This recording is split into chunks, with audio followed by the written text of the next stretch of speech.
Hey guys, it's Ian at SS8000 Cars, and today's going to be quite an interesting day. We're going to test the GT3 4 litre manual against our own PDK. So I'm really interested because when I originally bought the GT3, I thought, well, I want a PDK because I'm going to use this car in London a lot. But as it transpires, because I have the Panamera, which I enjoy driving in town, and because it's emission free, I've not used the PDK that much, and that's left me with the question of, really, should I have bought the manual? Well, today I'm going to try and answer that question. Our partners in motorsport finance have offered to lend us the manual GT3, and I thank them very much for that, because it gives us the opportunity really to have a back-to-back test and let you know what our honest conclusions are. Alright guys, well, we'll catch up with you when I'm in the car. I'm sitting in a 9912 GT3 4 litre. Now, you're probably saying to yourself, well, there's nothing very special about that because you've actually got one, and that is true. But note, manual gearbox. How beautiful is this? It's a very, it's a very special experience, the manual gearbox in a Porsche. It reminds me so much of the GT4. So we're gonna take ourselves off here and take this for the first drive. The experience is different, guys. I mean, it's difficult to explain, but the interior and everything in it is very familiar to mine, because other than it doesn't have red stitching, it has white stitching, but other than that, it's all but identical inside, because Motorsport Finance have also spec'd this with all the carbon. So, you're sort of sitting in something and thinking to yourself that, this is very similar to mine. But then the driving experience, you've got the three pedals and you're pushing your foot down on the third pedal. There's a real desire to get it right. A couple of times while I've been pulling out, I've given it slightly too many revs. It just wasn't a neat pull out. And of course, this one has the roll cage, which is you can't see from the position of the camera. Now, we have featured this car before when it first came out, but that wasn't a driving video. That was very much a quick run round, an overview of the car, and it was very new when well, it was brand new, but it was very new in the production cycle. It's one of the first ones in the UK. I love this. I haven't tried anything yet. I haven't had it in Sport exhaust system, and I haven't had it in Sport yet. Now the Sport, as with the GT4, it blips the throttle on the down change, which I'm told is actually quite nice, although I didn't really use it in the GT4 because I slightly prefer to do it myself.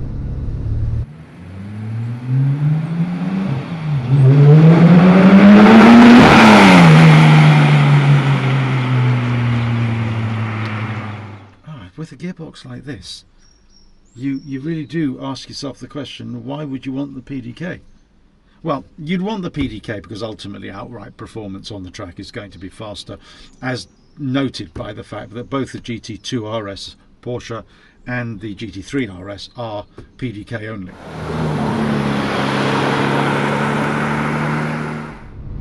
I think there is definitely more of a desire in this to be completely at one with the machine. So to be in total harmony. I think the manual gearbox does that for you, but it's a really short shift. I don't think the GT4 was that quick between the different cogs. I tell you what I do like. I love being low down in the car. It really does give a nice hunkered down feel, and I think when you're on a track, I think it's quite a nice position to be in. It's the way that I quite like to position the car when I'm driving on track. But so these seats are definitely set lower than the sports buckets that they offer. I think these are the 918 bucket seats, the racing seats, as far as I'm aware, and they seem supremely comfortable. quite tractable as well, actually. I mean, it's pulling from quite low revs in third, so it makes it nicer to drive, I'd say. Obviously, that probably is the extra torque.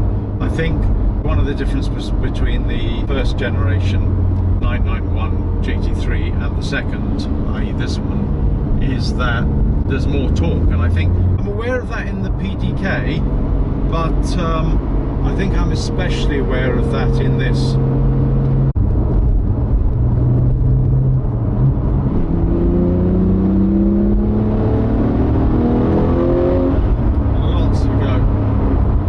Lots to go. Wowdy, wowdy, wow.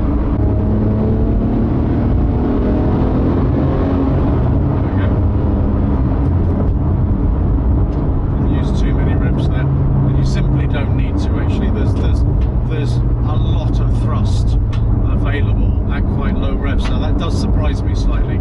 I think in the PDK the revs don't tend to drop too much, but of course in the manual they do. So feeling the shove available at 2000 revs. Again, I drove the 991 first generation.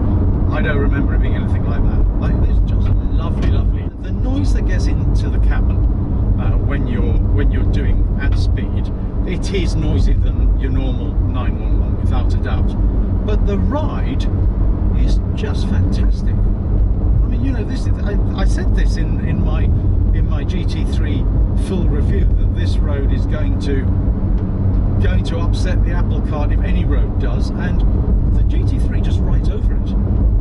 Now the PDK, when you put it into manual mode, and I tend to drive it in manual mode a lot, because one of the things that I do find is the engine has a habit of actually dropping 2 gears if you put your foot down in auto mode when you don't want it to, because there's no requirement. So obviously if you have it in manual, it's down to you how many gears you drop.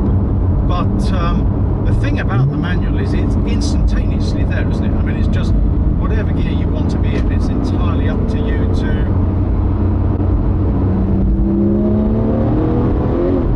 Whoa, lovely. You get a real connection with the engine with the manual gearbox, which you just, the PDK just can't replicate. Yes. So Motorsport Finance knew what they were doing when they spec'd this car. I have to say, I think I slightly prefer these seats. I mean, it's marginal, but they just seem to grab you a little better.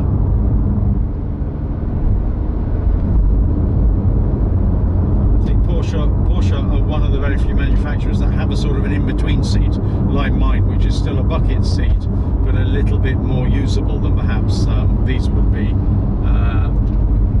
Before you'd have the standard sports seats, which are very comfortable. We have the standard sports seats in the GT4, but I think, you know, the sports buckets are a game on, and then this is a move on within that as well, I think.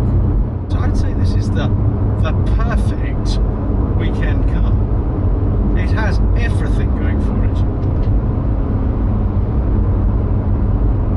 And the clutch, you have to give it a firm push, but it's not too firm. All the controls about the GT3s, they're very, they've almost been honed to engineering perfection. That is Porsche for you, isn't it?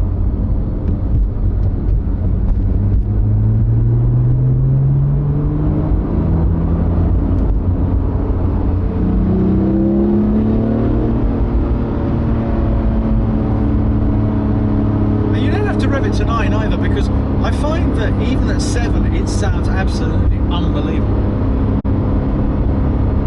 Maybe rev it out a little bit here.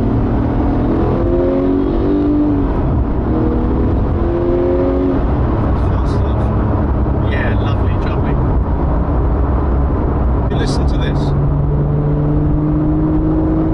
Oh, and it pulls. Now the older engine, I don't think will pull in that way. Pulls beautifully.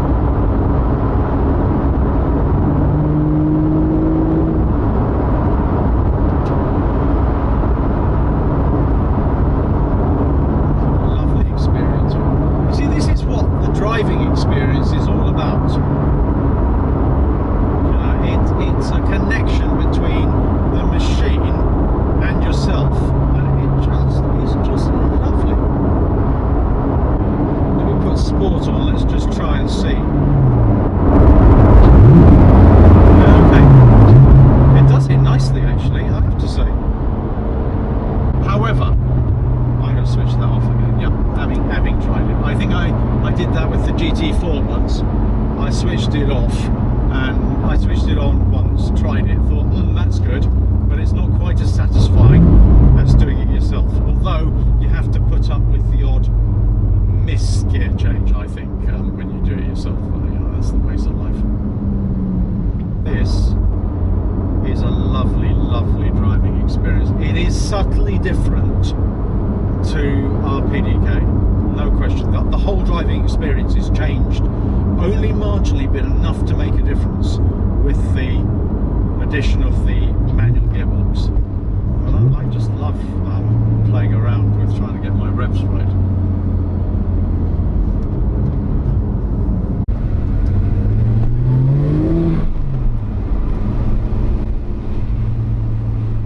Again, I'll try and look this up for you this afternoon. This has a mechanical limited slip differential rather than electronic.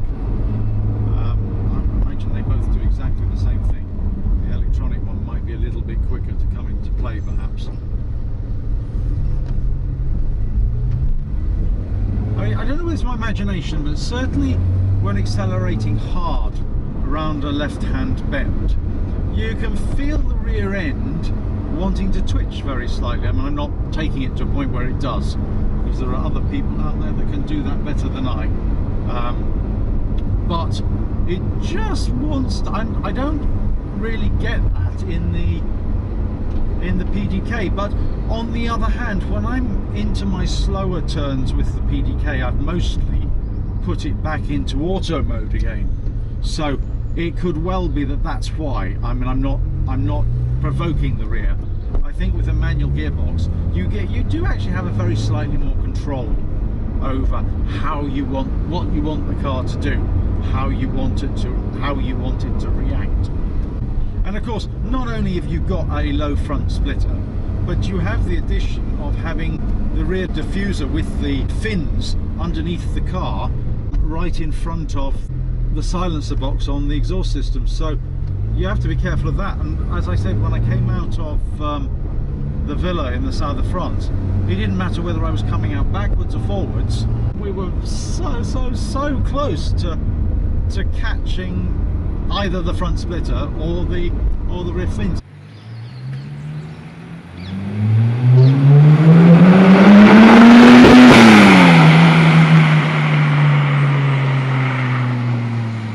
I can't tell you how much I enjoyed that. It was just a fantastic experience, albeit marginally nerve-wracking because it's somebody else's car, and absolutely determined to give it back in exactly the same conditions as I picked it up this morning.